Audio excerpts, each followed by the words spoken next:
Most people are familiar with the house upkeep we have to do, and most people would really love to own a home if they can through their lifetime. But the challenge of owning a home is obviously not the dealing with our beautiful mortgage brokers that we love and feel that are perfect for our family. It's that at some point we may time out of a job. And if we time out of a job, we have to question, have we put enough money aside in our bank accounts, in a savings account, in an IRA account, in a CD, or whatever the heck people do to keep extra money around in order to provide for you when you lose that job? Because finding a new job at a certain age can take a long time. Now, if it takes a really long time, like I know guys in a group back home that they literally were still looking for a job after 3 years.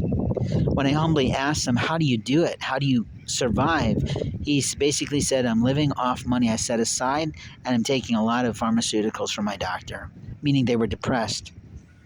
Now, that should have been a first indication for that gentleman to start working on his own capabilities, meaning there's something wrong in his social skills, something wrong in his internet personal networking, something going awry within his soul that was impacting him being able to get a job. Now, a lot of those companies, a lot of those non-for-profits associated with churches that do help job hunters don't always promote the right thing.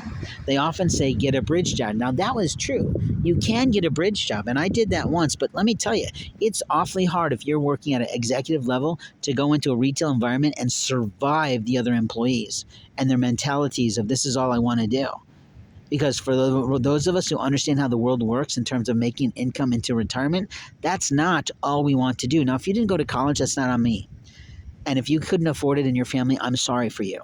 But I had to work a lot of jobs to pay for a good portion, a very large portion of my education, my post-secondary education.